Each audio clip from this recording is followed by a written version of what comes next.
Are you guys ready? We're going to talk bacon and the egg. Do you know what the egg is? Oh, we're going to have some fun. We're getting together with Josh. There he is. Let's get him in.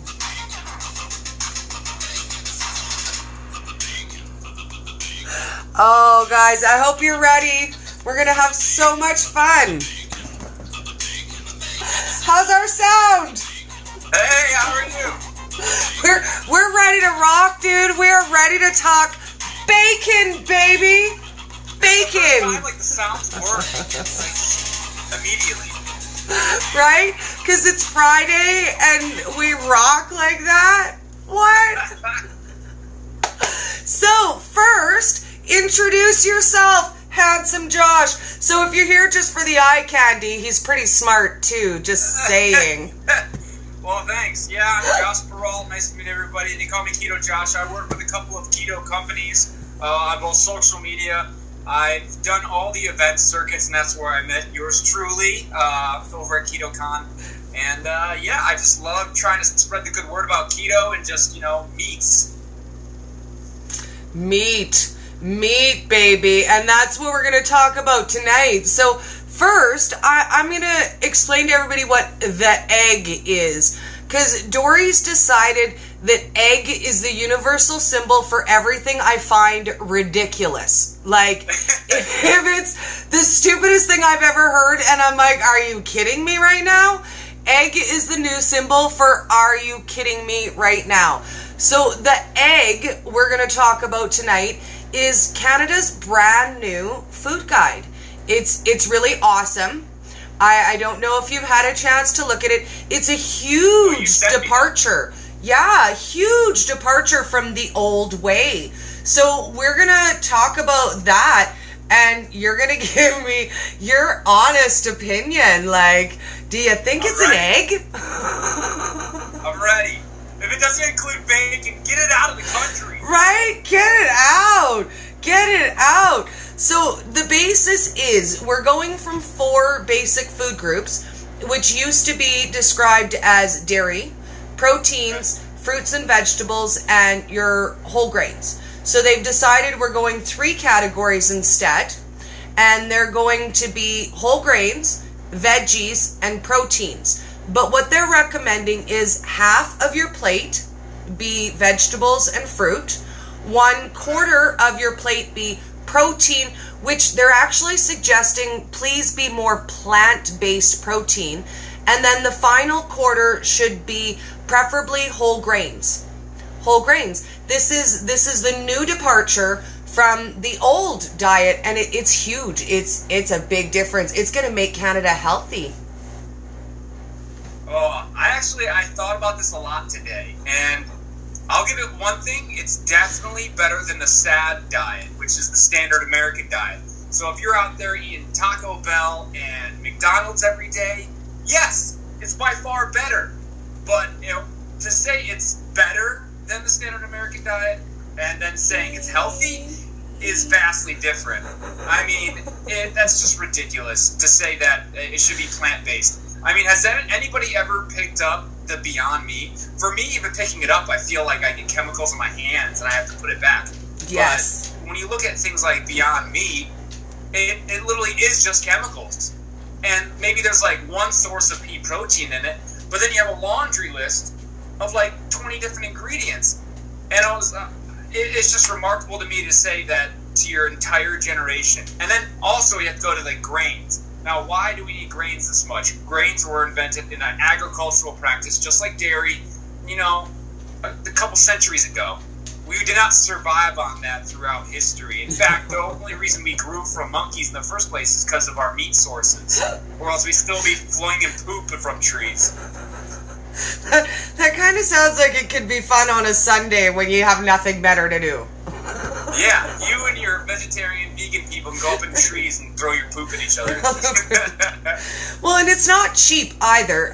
My son did do vegetarian / pescatarian kind of thing for a few months, and I bought those products for him because I'm his mom, and I didn't know what to feed him. And when he was like, "Hi, Mom, I want to be a vegetarian," I was like, "But dude, I don't know how to cook that. Like, I don't know how to cook it."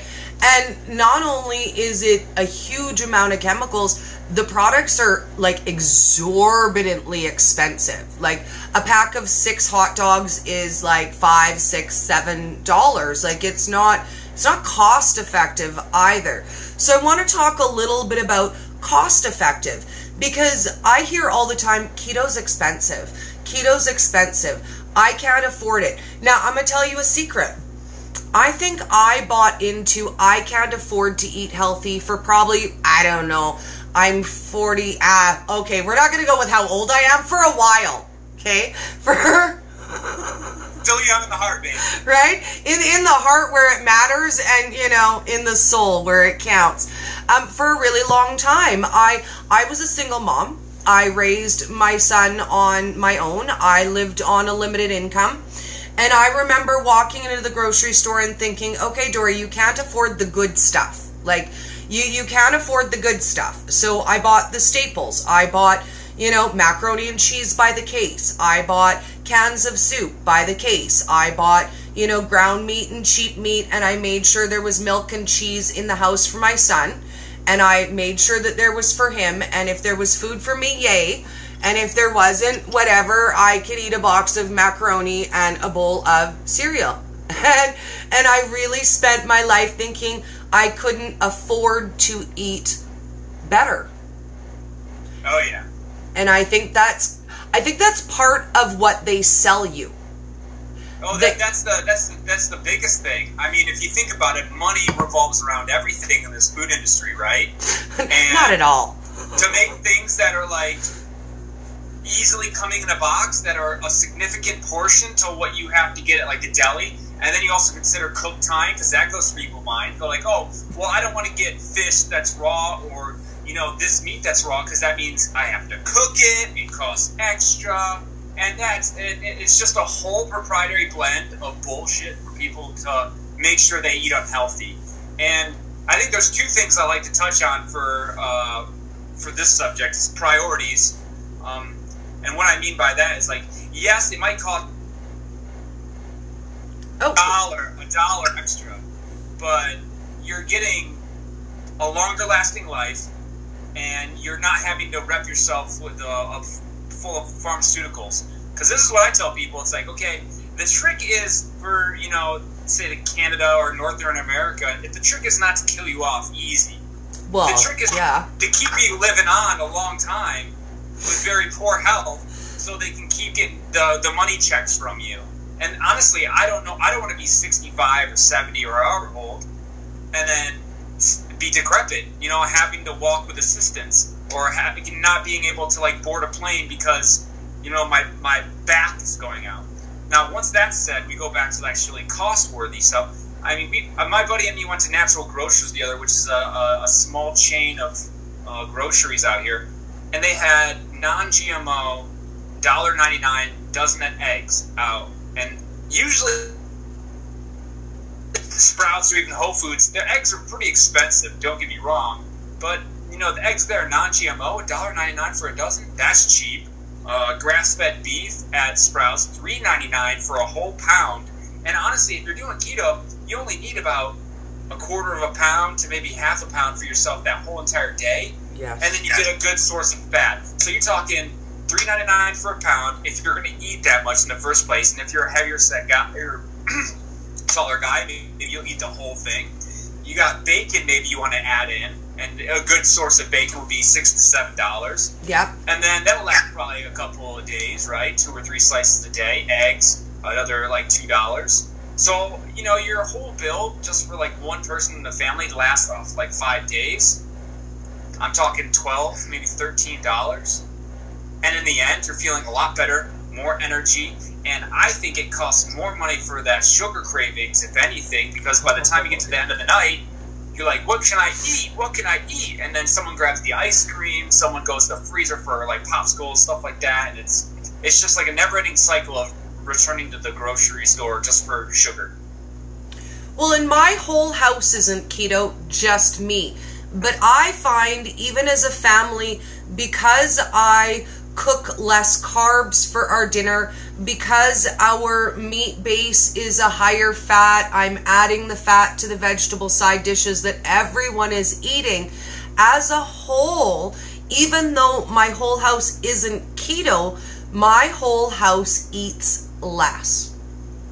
Even though they're not keto, because we're eating more nutrient dense food. We're eating higher fat meats. We're eating less processed food and less junk. Once in a blue moon, I make them a pasta or a rice, but usually they get the vegetable I make. The last couple days we've had steamed cabbage with leek and bacon fat. That's the side dish and salad. That's what you get at my house. I was a 3-season athlete, and I remember those big pasta meals before you go to like a big game or something. Or, you know, Chinese food has the same kind of effect where you have all these empty carbs and, you know, empty calories, and then you eat it all, and then literally 15, 20, maybe 30 minutes later, you're hungry you feel again. Like you just have to eat again. And you're already ingesting all these calories that have no nutritional value. And, you know, carbs aren't always entirely bad, I get it, but if you're eating those empty carbs especially, they're just going to fuel you towards finding that next source of carbs. And it's such a lackadaisical approach of going about your food, because it's just easy and it's cheaper on paper when it looks at it. But then you look and you divide, like, if you throw in intermittent fasting for the keto person, right? Or these carnivore people. These people are eating one big meal in a day, or maybe 2 big meals. Now, if you're spacing out your meals, think of all the prep time that you have to do for those Sundays. Because I used to do that. Like, you have a Sunday where you just prepare the whole week. Because it's healthy, right? You should eat 6 meals a day in the little Tupperwares and everything like that. So not only is it taking your whole day Sunday up, where you should be doing other things like business or, you know, having fun with friends, but it's also, it's just taking up your entire time eating it. For me, I love feasting. I love fasting for a long window, which is only done by keto, because if you're like glucose reliant, fasting is not fun. Painful. It is. So that I think that takes away from the equation too. I think keto is a lot cheaper because you're not eating 24/7. And for me, my sugar addiction was the biggest thing for that. Well, and it's transitional. When you first start keto and your body is switching from one fuel source to the other, you're ravenous. Ravenous. Like, there isn't enough food in the world, and you're like, oh my God, I'm gonna gain like 50 pounds. Like, this is gonna happen to me. This can't be a diet. I'm so hungry all of the time. And then all of a sudden, it's like week 2, week 3, you're like, will I ever be hungry again? Josh, what do I do? I just don't even feel... Am I going to die because I don't feel like eating? I'm probably going to die, right? Like, this is how people die on the keto, right? Because I just don't feel like eating. And then all of a sudden, your world changes. Because, man, I was so dependent on emotional eating. Oh, yeah. Emotional eating, like... I don't think I ever ate for hunger a day in my life. Like, if I was happy, if I was sad, you know, some beep looked at me at the grocery store. I need 3 chocolate bars now because that was rude. Like, that was rude of her to look at me like that. Well, you take back your control over, like, what you're eating. And, like, if you have, you know, a lot of people around you surrounded with it, I think keto also keeps your brain sharp towards those unwilling desires of like cravings. Yes. And when I'm like really clean, you're clean. When you're off keto, you're off keto. Like, you go in a binge and you notice that. You know what you're doing. You physically see yourself taking part in like binging, but in the end, you know it's not going to satisfy you the same way as being clean and feeling like your mind's sharp all day. And honestly, it's the only way I've found that, you know, if you try to fast in the beginning part of the day, you have that good black cup of coffee, and you sit down, I start going to work on the computer, or I go to the gym. And then, now it's 4 o'clock or 2 o'clock even, and I'm looking at my watch like, oh my gosh, I haven't eaten today. That's impossible, right? Yeah. But I feel bad for you guys over in Canada with that new system, because you're going to get a lot more. This is the one thing I have against the vegan movement over there, that the one possibility that could be worse than the standard American diet. And my thoughts about this is, what happens to all the cattle farming if they do this? Well, it's going to be less cattle, and then there's not going to be a way to reverse it. Whereas at least when you have like all these big companies like Taco Bell, they need meat. They need even meat. if it's poor quality meat, they still need it. So at least there'll always be cattle farm. And then when people finally, listen to the studies that are out about saying how meat is more fulfilling, more nutritional value, vegan diets, you're not going to be sustainable because you have to take all these extra supplements in order to even survive. Well, and I don't know, I think where I live, I'm from Alberta, and Alberta is very similar to Texas. We are beef country and we're oil country. So I have a feeling like where I'm from, it's going to go over lead balloon style. I think there are maybe some parts of Canada that are going to be like, yay, it's about time. They're reporting it very positively on the news. Like, very. Why? No, seriously, it's a good thing, dude. I don't understand. I've watched. It's the news, It's the news. What is news good for anymore? It's definitely not for actual news. It's just for propagating a response to people. The more viral they think about it, what's going to make this channel different from this channel? They have a more successful story to sell the public. They get all up in arms. And then they win because they get more views. It's not about the integrity of making sure that the people are healthy. It's about them getting views and profiting. It's about the guy behind the trigger saying behind the camera, hey, make sure you get a real response. Okay, we got him on the hook. Now pitch the big line. Vegan is healthy. Oh, is it? No. But all these studies that say it isn't and that it's not sustainable is right here. But we're going to ignore all the statistical evidence, go back to the 1960s and find evidence that's epidemiology and loose science and say, this is the great stuff, that's fine this. But modern day science that uses, actual science, clinical trials, randomized control studies is completely useless. Let's not use that stuff. Let's use the stuff that people cherry picked and said, hey, this is okay. We've had a lot of success with people that are in the keto bracket or even carnivore, losing weight, feeling better, and eating meat, and not having to rely on supplements or the dietary aid of B12 spray. Or we can look at all the vegans that look skinny, pale, and can barely pick up their own suitcase to get to the airport if they need to fly away from their own diet. Well, and I think the real ringer for me was the news interviews I saw. They had people on the street and they handed them and they went, oh, that looks fantastic. Way to go, Canada. This is such a step in the right direction. One lady goes, oh, I wonder if this is a reflection on how multicultural Canada is becoming. I love seeing this. I'd love to see more alternate food options. I would love to see more alternate food options. So that means more soy-based, more fake food, more processed proteins. And I was floored. And at the end of the interview, they said that Canada's new food guide shows that healthy won out over processed, urban won out over rural, and we all won out overall. These are the same people that say coconut oil is bad, but canola oil is okay. It's just ludicrous. Like you look at where it comes. We'll take everything aside, okay? We'll use common sense only.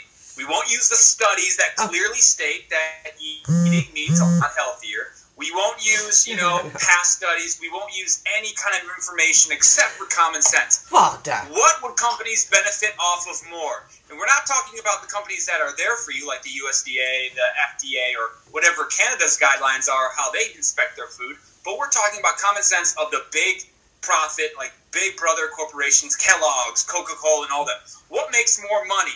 The carbs, the sugar, the fake stuff that they can make in the lab for extra cheap and then pitch onto a shelf that's shelf preserved for a long period of time.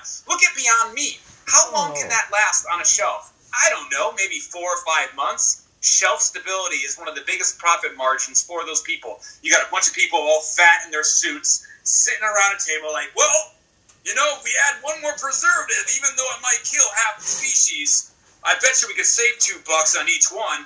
Right. Yeah, I vote for that. So, yes, I vote for that too. I vote for that. That's another $5,000 in my pocket a day. Right. That's a payment on my Beamer. Are you kidding me? Yeah, that's it. And really, they're making money. They're making it above that. They think they're going to get there. But what the bad thing is, and the sad thing is, they're not realizing the future. You ever seen the movie Idiocracy? No. I might have to watch I highly that. recommend it because people think The Walking Dead's scary. No. People think like Terminator is scary. No. It's Idiocracy, where we evolve into big slurps and Wall-E-esque Disney movie Pixar, where we're all sitting in chairs with double chins, looking at a monitor when someone's right next to us because we can't turn our head because we're too fat, drinking Slurpees that are made artificially. No, thank you. I'd rather hunt for mine, or at least, eat meat and stay lean. I did used to really love Slurpees, though. I'm going to tell you a secret. I worked at 7-Eleven when I was young, and when you work there, you get that junk for free. You get it for free. Like, I was allowed to drink it all day long, and then I was allowed to bring, like, the big old cup home with me, too. Like, I swear, all I drank all day, 24 hours a day, was Slurpee. Is the fact that it would be like, people were more open about what they drank. They'd be like, oh, it's a Slurpee. I know it's unhealthy, but I want it. Like the punk times in the 80s. There are still skinnier people around, but they have a Slurpee after school on a Friday that one time. Yeah. But then ever since then, there was some kind of skew where, now I want a Slurpee every day. And that's the big change. If you want to take your kids out, I'm not saying take your kids and be keto with them. I'm saying if you're going to limit them to something, just limit them to like a sugar overdose like every once a week. Don't allow them to eat ice cream every day. Don't allow them to like be vegan. Like let them choose what they want to do, but give them like a good option to say this is what like the bulk of your diet should be. And if you want to have the ice cream and the snacks and stuff like that, eat this first. Know that this is the healthy stuff, so at least you're getting nutrition. Yes. And then have it once a week. Billy and Sally go down to the bar every Friday for like an ice cream cone. That's what it should be. Not every night I had 3 scoops of ice cream and then, you just comatose into bed. Yes. So I had a thought and I wanted to share it with you because I think you'll giggle with me. So being that Canada split it down to 3 food groups now instead of 4, I was thinking this. Considering there's, 3 kinds of macronutrients, fats, proteins, carbohydrates, I'm kind of curious why they didn't split it up that way. Right? Because if there's three essential nutrients you're supposed to eat, and you're going to put not 3 things. Not 3 essential. Well, 2 essential, 1 non-essential. But still, if there's 3 things, why would they not be those categories? Like, why would it not be? And my biggest question is, now we know that the highest portion of our food should be fat. But on our brand new Canadian plate, there's no fat anywhere to be seen. Anywhere. Well, it's not in the picture. It's slowly changing. I mean, you go to the same kind of events that I do, and you see it, and it's not as clear to the day, the day walkers, I would call them. It's the people that still believe the advice of doctors. I call them the poor man. When you go to a hospital and you use your Blue Cross insurance, right? You walk up, okay. They see you for 15 minutes. They give you a prescription and say your heart is on the verge of exploding because your cholesterol is too high. Statins. I know this one. Yeah. Oh, well, what kind of biomarkers in my cholesterol? Oh, you don't need to worry about that. Well, is it my HDL? Is it my triglycerides? Is it my LDL? Small particle, large particle? Can I know a little bit more? No, just take this medicine and you'll be okay, as right as rain. Oh, and if you're diabetic, if you're taking metformin, the best thing to take it with is more carbs. Wait, you want me to take an insulin-reducing drug with carbs that causes insulin to spike?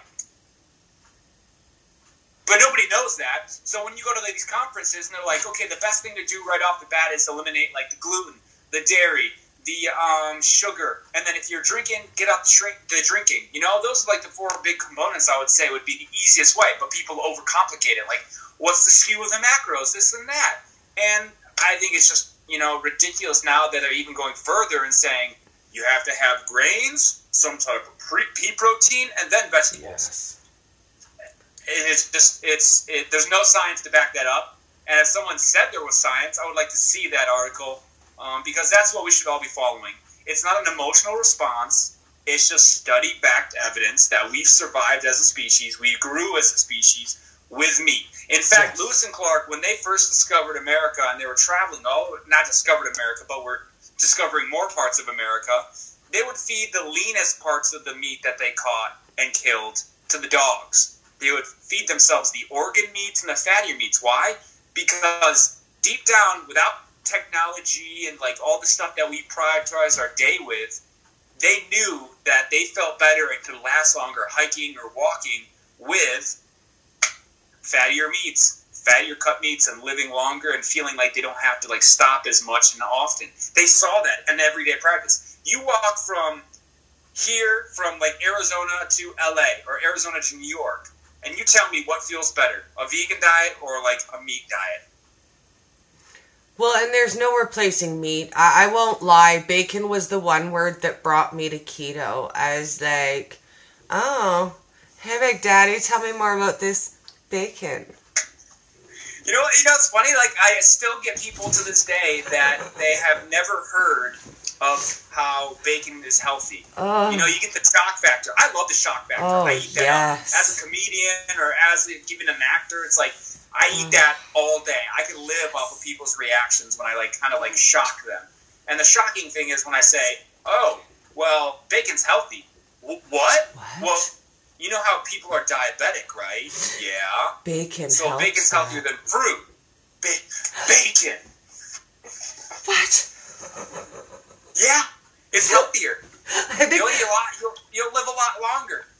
I think it's my favorite word, and I feel like if you just walked around and said bacon all the time, you'd make a hell of a lot of new friends. Bacon.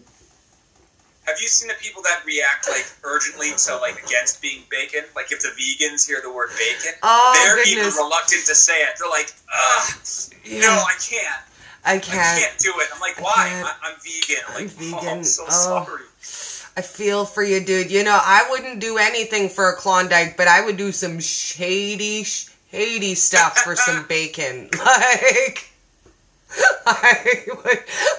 it would get shady up in here if you brought me some bacon. Like, I'm just saying.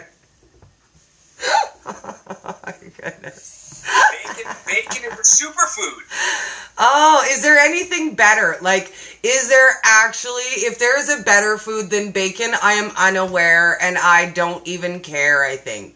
I think any other food that would be better has to still include bacon. It has to have the bacon on it. Agreed.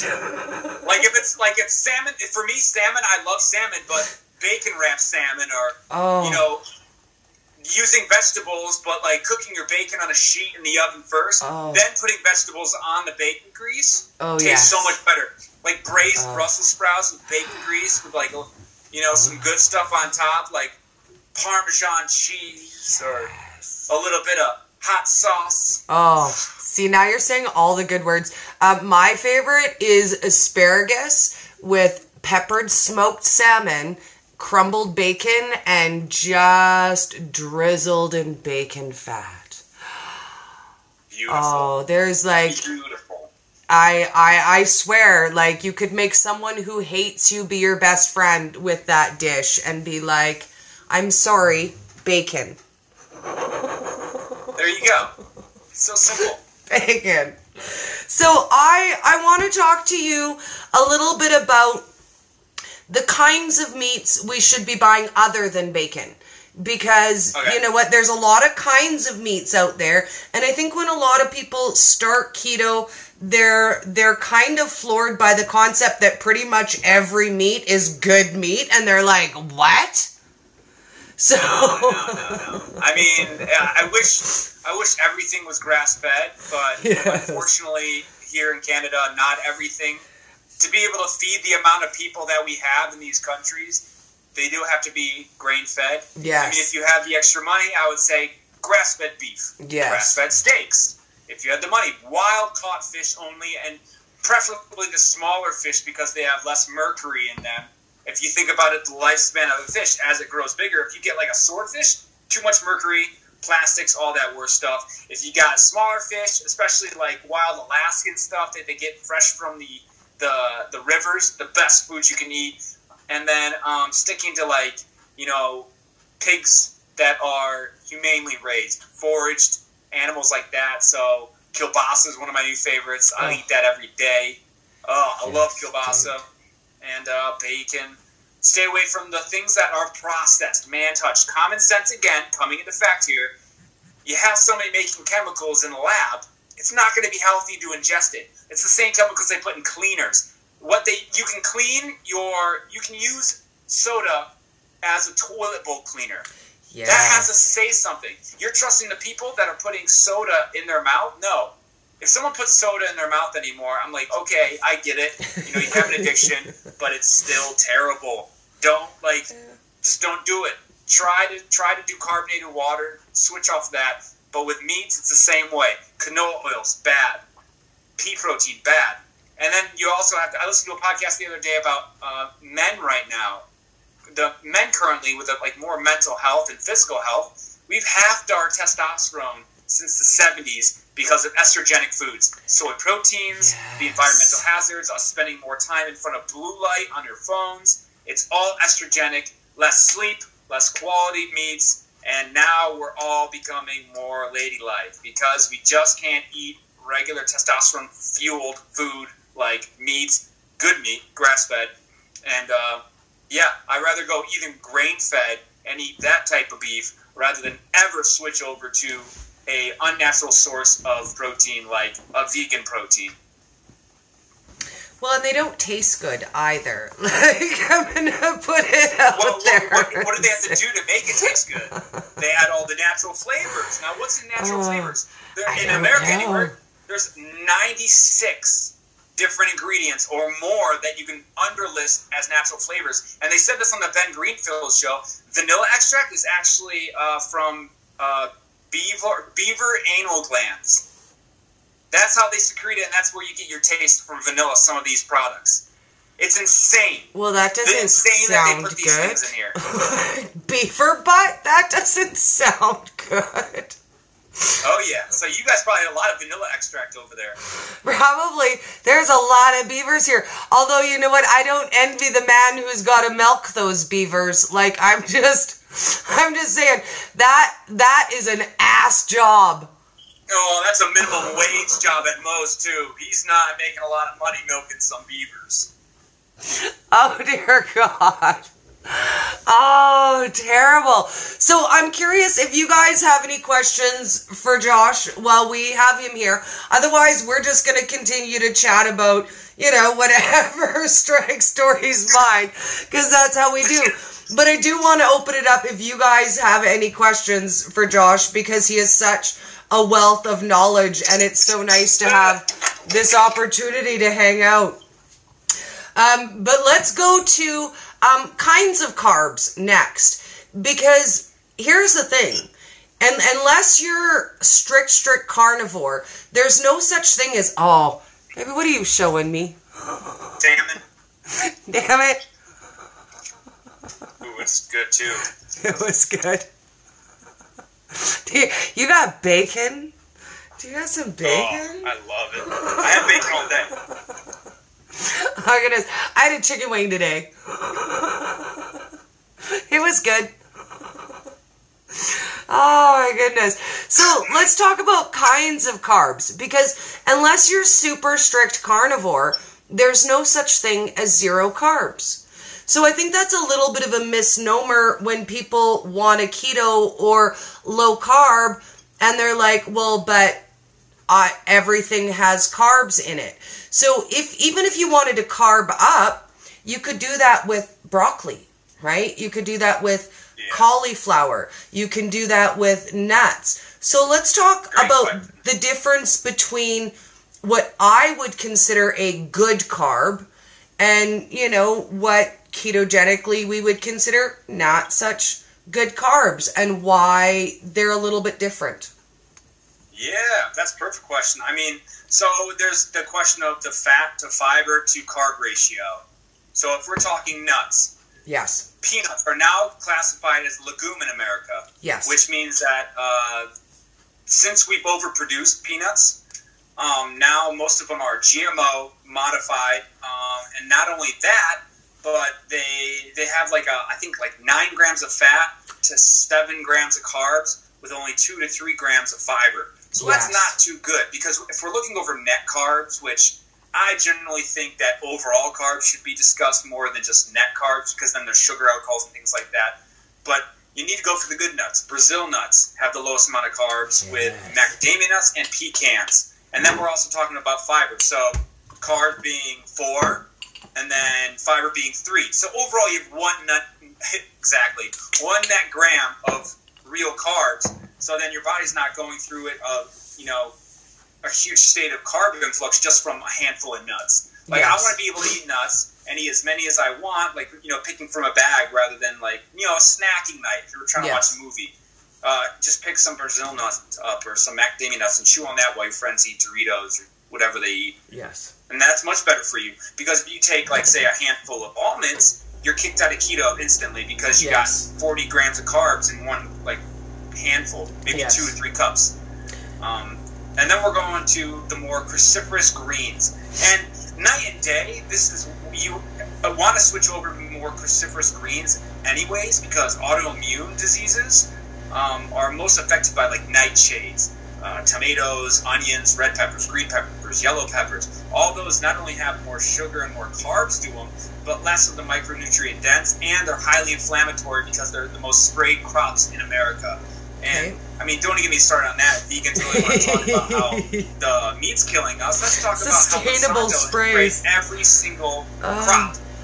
Well, and we could also get into how accurate crop dusting is as well, because that causes, only just a little bit of pollution, because it's really accurate when you're dropping chemicals from a plane to spray over a field, and there isn't any overspray or anything at no all. Wind at all. There's never wind on a day never. Like that. It's super healthy. They plan for it correctly. These farmers, they're like, hey, today there's going to be only 5 miles per hour gusts. They know. It's good.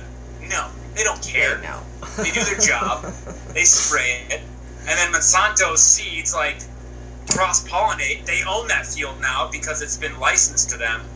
And then the farmer loses out on tons of money because it's not his crop anymore. It's not his plants, because they have that patent on it. And then not only that, you look at studies that come back from even the most organic stores, Whole Foods, they still have dozens of pesticides if it's organic. If it's not organic, hundreds. You're ingesting chemicals. Not even if you wash it.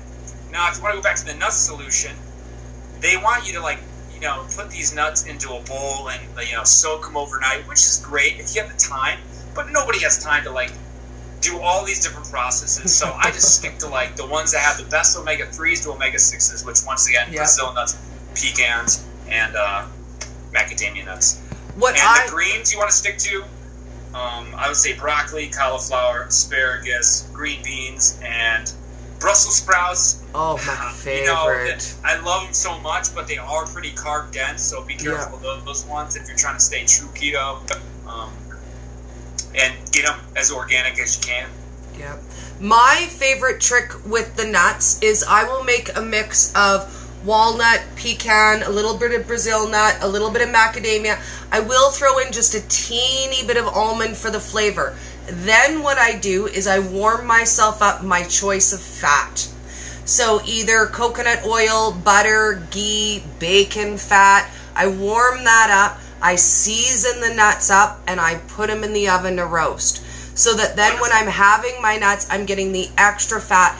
And I find for portion control, it's so helpful for people who overeat the nuts. When you add the fat, it's harder to overeat because you're so satiated from the fat. Yeah. So if you take your cup of nuts and you add a tablespoon or 2 of fat to that, you're going to be a lot more satisfied from what you're eating, and you're going to eat a smaller portion. Plus, you get all the good flavors.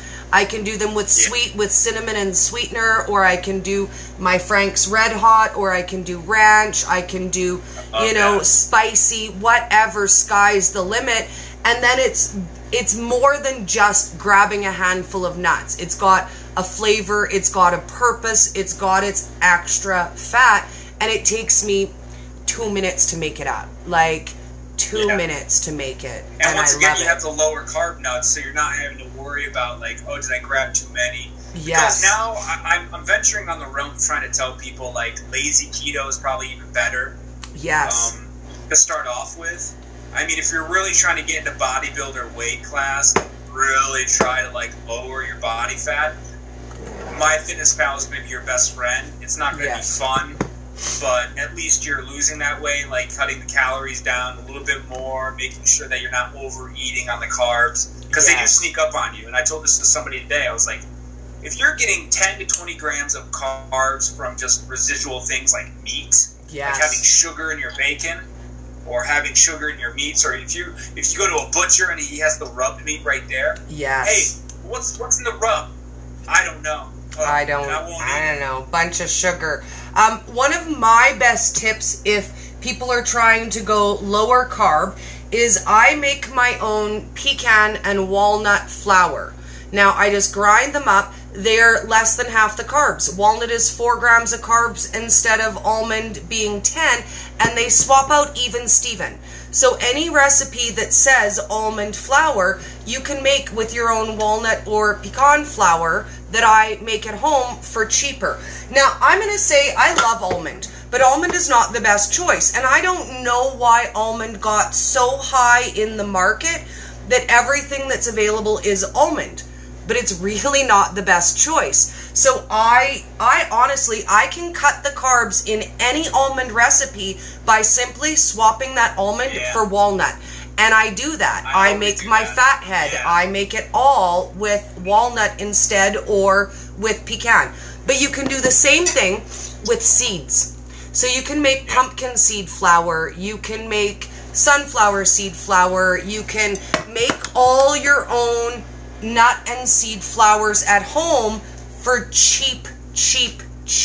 Like cheap. And then I make all my own butters too, because it's the same thing. Like I buy my walnut like this, and I bring it home. From here, I turn it into walnut flour.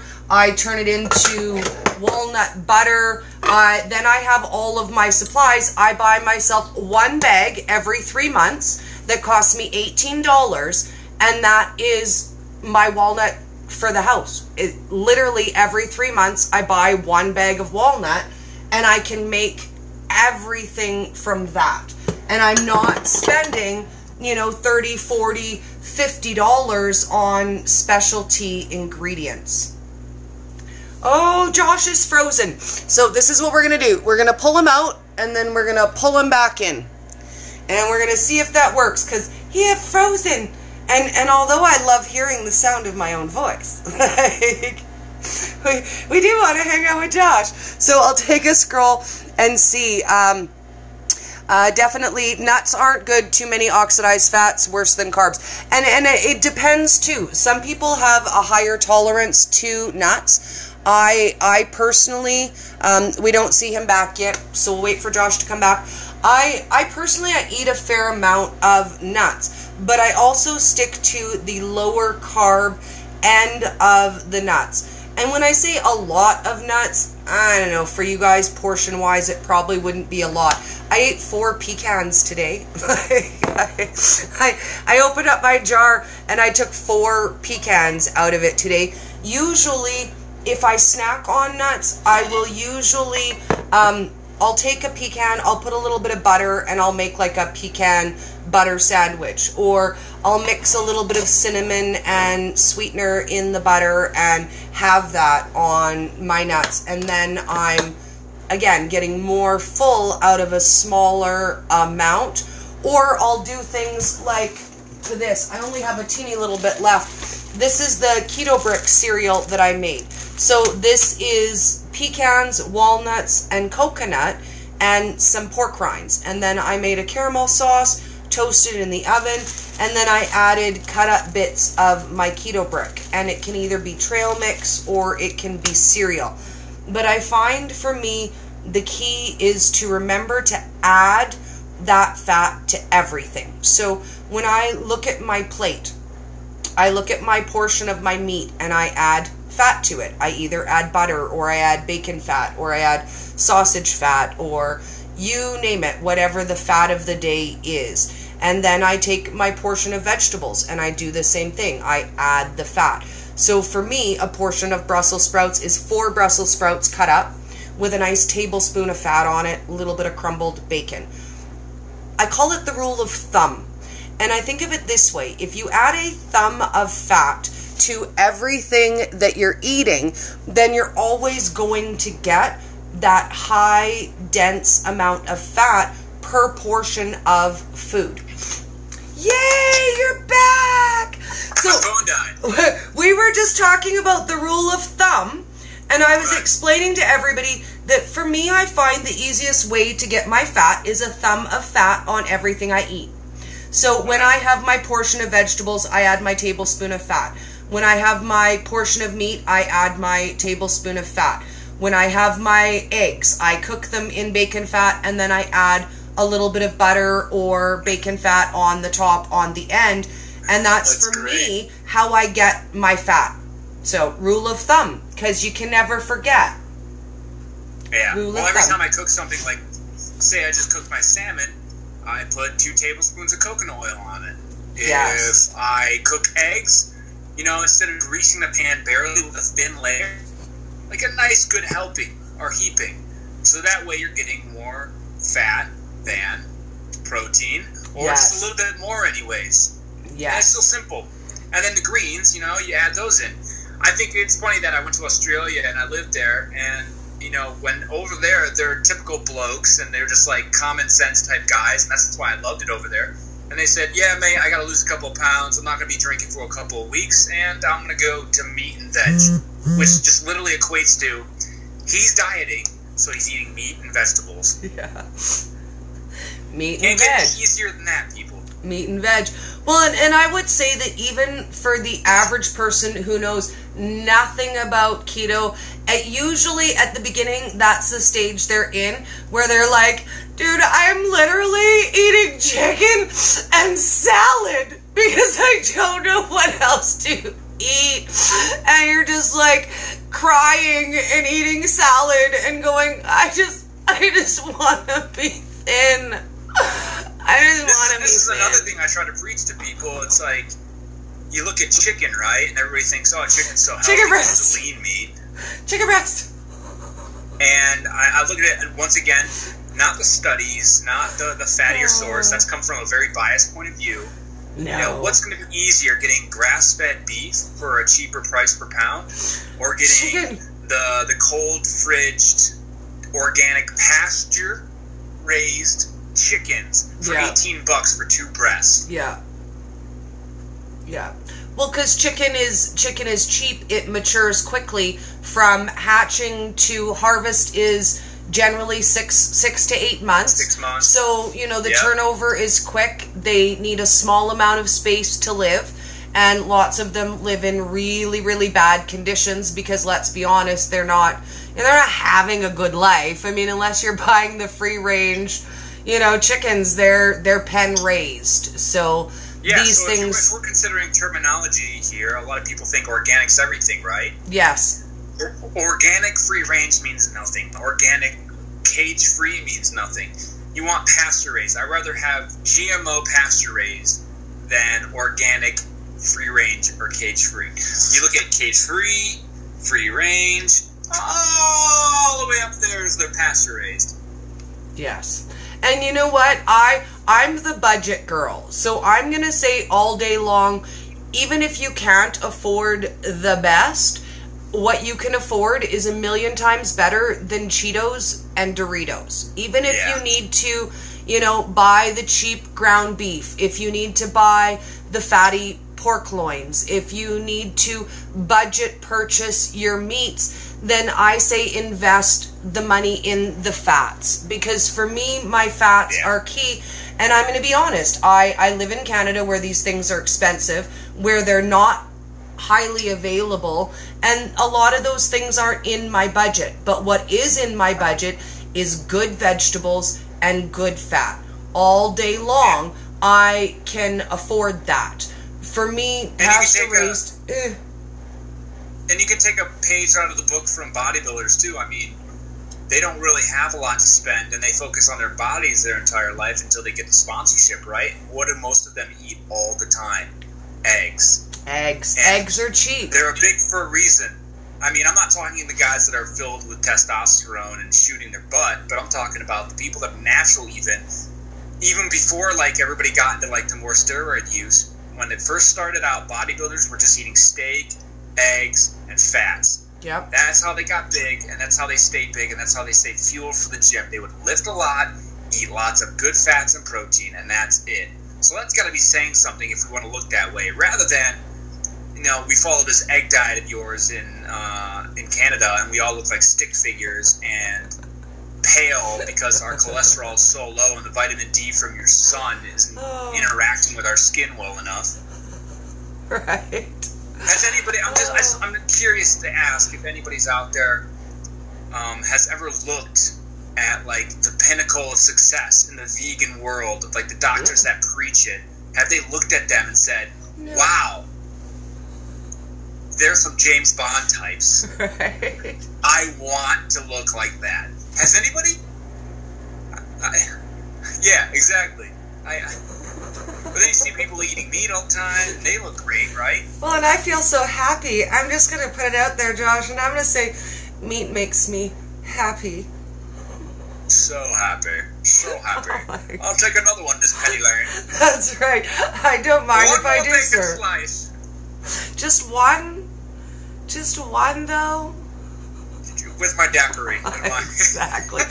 Oh, goodness. I seriously, I have to create some sort of bacon martini for you. Like, I think I need to. It needs to be some sort of creation. I did do a pickle martini, and it was fantastic.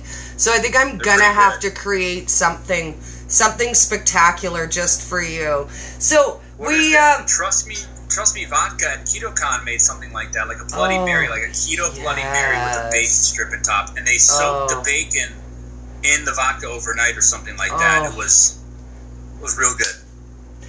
Okay, so Instagram's going to kick us off in about 5 minutes. So I want to check with you and see if you have anything up and coming, anything on the go, and I want you to tell everybody everywhere where they can find you so that we know where to follow you. Yeah, so you can connect with me on Instagram. That's my main mode. I stick to Instagram only. Okay. JB Perrault. You got me up there. I'm currently involved with 3 or 4 different companies right now. Peterson Farms, if you're in America and you're trying to find no sugar meats like kielbasa, bacon, they're on every Sprouts shelf and every Whole Food shelf. I'm currently working with a San Diego-based company called Keto Dessert Company, building them up. And then lastly, I'm about to jump on with Jumbo, a CBD company, because I think that's also a big thing, because they use MCT oil instead of all the sweeteners that a lot of these CBD companies use. Nice. And we're going to keep our eye on you, Josh, because I know you got a couple really cool things on the go that are going to, I don't know, I think they're going to blow up in the next little while. I have a feeling about you. All right, you guys have a great night. Yes, thanks so much. Have a great day. Well, evening now. Okay, so I'm going to take a quick 5, and we're going to be right back with Coach Jonathan, the Keto Road, and we're going to talk about metabolism. Maybe you guys know more about metabolism than I do. I think it's kind of like the spirit thing. Yeah, I think it's totally like that. So we're gonna talk to Coach Jonathan, and we're gonna find out what a metabolism is. And I don't know, what does it do for you? It's kind of like a soul, I think. See you guys in 5.